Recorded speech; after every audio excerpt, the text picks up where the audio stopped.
So let's slide over to the wide receiver room. And the wide receiver room, it starts on top with two of the best receivers in the NFL. Brandon Ayuk is about to have a coming out party. He had 1,000 yards receiving last year, and he has had an absolutely spectacular offseason. He was, in my opinion, the best player at training camp. Every single day he was out there competing at a high level, and he was making plays. It didn't matter who was covering him. It didn't matter if he was getting double teamed. It didn't matter what it was. He was coming up with the football. Spectacular catches, yards after the catch, and just absolutely routing defensive backs was what Brandon Ayuk did. So I'm excited about Ayuk within this offense. I think he's got a firm grasp of where he's supposed to be from play to play, and I think that's good news. And I think that Brandon Ayuk's ready for an ascension.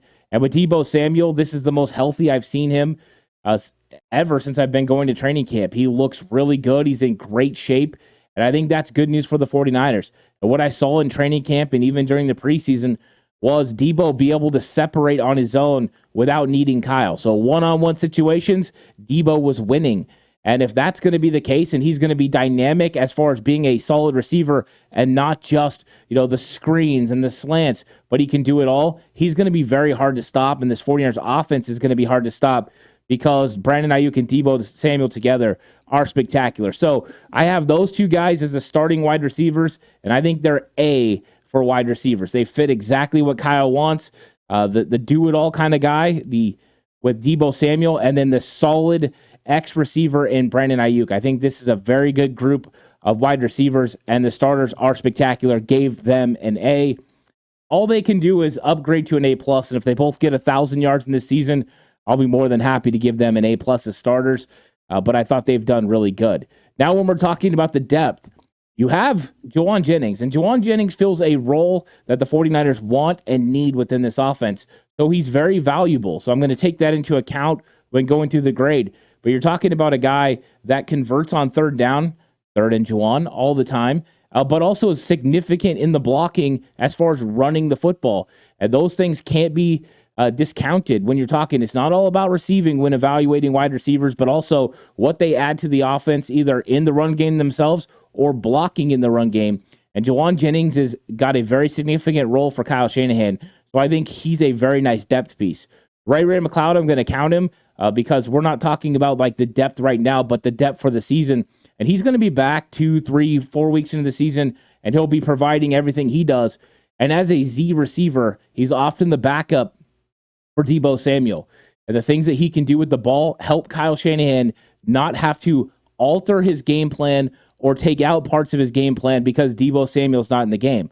Ray can still catch those quick screens. He can catch slants. He can also run the ball out of the backfield, run reverses. So there's a lot of things you can do with Ray in the game that also coincides with what Deebo does. So when you don't lose parts of the playbook, when you're bringing in a sub, that's huge. So I think there's a lot of value in Ray McLeod, not to mention his special teams prowess. I'm not going to figure that into this grade, but that would definitely figure into a lot of grades as far as how this 49ers wide receiver room is constructed. Then the 49ers, it gets interesting. You have a young player in Ronnie Bell who had a really good preseason. How much of that will carry over into the regular season, I think is interesting. We just don't know. So did he look great? Yes. Does he have to improve? Yes. He needs to get better blocking. The things we talked about with Juwan Jennings, the things that Jennings and Ray McLeod do really well as far as blocking in the run game, those are things Bell's working on right now. How much is Bell going to be involved in the game plans early in the season? I don't know, because Danny Gray, as a rookie, wasn't involved very much last year. And that's another part of this. Danny Gray's out the first 4 games. The 49ers have been wanting that vertical threat along their wide receiver room for a while.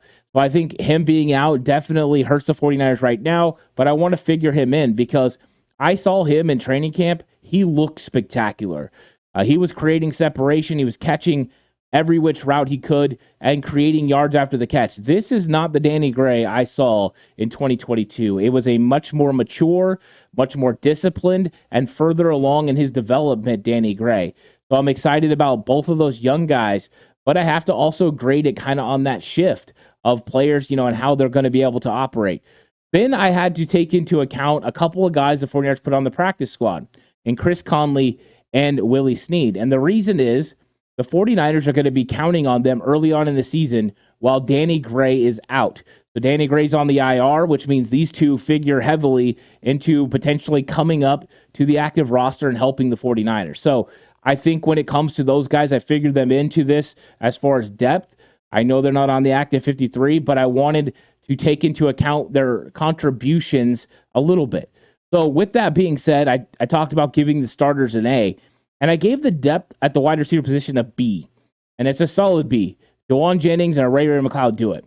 If I knew for sure that Danny Gray was going to play at the level I saw at training camp, and he was going to be a vertical threat, and he was going to stay healthy, he's starting on the IR, he was going to stay healthy, I could easily bump them up. And if you told me that Ronnie Bell was going to play the way he played in preseason, I could give this depth an A in a heartbeat. But I don't know that.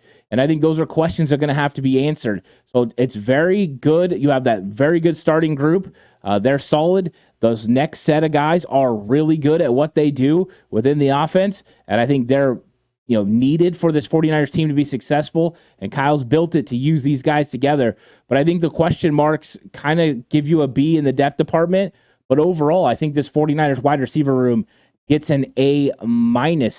And I don't think anyone complains about that. It was one of the deepest rooms on the entire 49ers roster in 2023. So it's exciting to see the wide receiver room go from the days of having guys you're pulling off the street late in the season, reclamation potential projects you're trying to work with, to being a team that's absolutely loaded with lots of special teams talent, lots of practice squad talent, including young players like Tay Martin and Isaiah Winstead that are still developing for the future. Good news for the 49ers.